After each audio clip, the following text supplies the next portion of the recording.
फटाक खबर सिर्फ 30 सेकंड में। डाउनलोड कीजिए तक ऐप।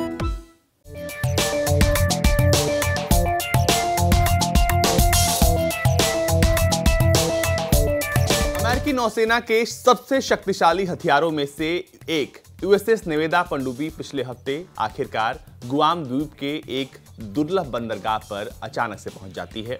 एक्सपर्ट्स का मानना है कि हिंद प्रशांत क्षेत्र में बढ़ते तनाव के बीच अमेरिका ने पनडुब्बी जापान के पास भेजकर अपने सहयोगियों और दुश्मनों को एक मैसेज दिया है। ओहियो क्लास की परमाणु शक्तिशाली पनडुब्बी 20 ट्राइडेंट बैलिस्टिक मिसाइल और दर्जनों परमाणु हथियारों के साथ आपको बता दें शनिवार को अमेरिकी प्रशांत द्वीप क्षेत्र में यूएसएस नेवी के बेस पर पहुंची। आपको बता दें कि इस पूरे घटनाक्रम के बाद ये कहा जा रहा है कि इस पनडुब्बी ने न केवल पहुंचकर वहां पर अपनी उपस्थिति दर्ज कराई है, बल्कि ये एक सीधे तौर पर तमाम दुश्मन देशों को चेतावनी है।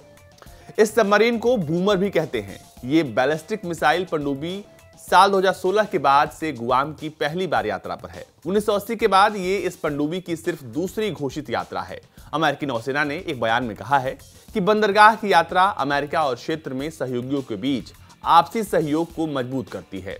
यह अमेरिका क्षमता, तत्परता और लचीलेपन का प्रदर्शन है और हिंद प्रशांत क्षेत्र की सुरक्षा और स्थिरता के लिए निरंतर प्रतिबद्धता को दर्शाती है। अमेरिकी नौसेना के बेड़े में शामिल 14 बूमर्स की गतिविधियों को आमतौर पर गुप्त रखा जाता है, यानी कि इनका जो पूरा मूवमेंट होता है वो बहुत सीक्रेट होता है।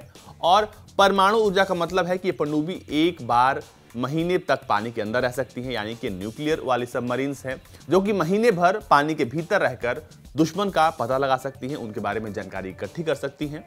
आपको बता दें कि पानी के भीतर इनकी क्षमता सिर्फ 150 से अधिक नाविकों के दल की आवश्यक सामग्री की सप्लाई पर निर्भर करता है, यानी कि ये पानी के नीचे तब तक रहेंगी जब तक इसके अंदर जो लोग हैं, यानी नौसेना के जो भी लोग इसके अंदर हैं, उनकी जो खाद्य सामग्री है, तमाम चीजें आपूर्ति के लिए हैं, अगर वो कम नहीं पड़ता तो ये बहुत दिनों तक पानी के अंदर रह सकती हैं। नौसेना का कहना है कि ओहियो क्लास की पनडुब्बियां रखरखाव और पुनः पूर्ति के लिए बंदरगाह पर लगभग 1 महीने बिताने के बाद पानी के भीतर औसतन 77 दिन तक रहती हैं, यानी कि लगभग 2 महीने से ज्यादा ये पानी के अंदर रह सकती हैं, यानी कि इनकी जो कैपेबिलिटी है वो आम पनडुब्बियों से बहुत अलग है। बांगोर, वॉशिंगटन और जॉर्जिया के किंग्स बे जैसे घरेलू बंदरगाहों के बाहर किसी के लिए भी इन पनडुब्बियों की फोटो खींचना बेहद दुर्लभ है। आपको बता दें कि ताइवान को लेकर अमेरिका और चीन के बीच तनाव बढ़ रहा है। दूसरी तरफ उत्तर कोरिया भी अपने मिसाइलों का परीक्षण लगातार कर रहा है। हाल ही में उसने अपने चौथे बैलिस्टिक मिसाइल का परीक्षण किया है। एक्सपर्ट्स के अनुसार वॉशिंगटन अपनी बैलिस्टिक मिसाइल पनडुब्बियों के साथ अपने दुश्मनों को एक मैसेज दे सकता है जो न ही पेइचिंग और न ही प्योंगयांग कर सकता है। आपको बता दें कि लगातार इस इलाके में तनाव बढ़ रहा है, क्योंकि इस पूरे क्षेत्र में एक तरफ नॉर्थ कोरिया, दूसरी तरफ चीन अपनी दादागिरी जो है वो बढ़ा रहे हैं।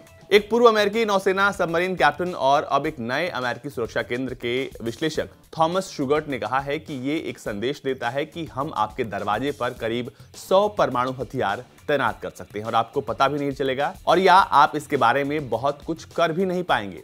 उत्तर कोरिया के बैलिस्टिक पनडुब्बी कार्यक्रम अपनी प्रारंभिक अवस्था में यानी कि शुरुआत हो चुकी है। वहीं चीन के पास 6 बैलिस्टिक मिसाइल पनडुब्बियों का अनुमानित बेड़ा है अमेरिकी नौसेना के सामने, लेकिन वो बौना है। कहा जा रहा है कि अमेरिकी नौसेना की जो सबमरीन है वो इस बात को साफ साफ दर्शाती है कि अमेरिका अब अपने दुश्मनों को मैसेज दे रहा है कि संभल जाओ वरना संभाल देंगे।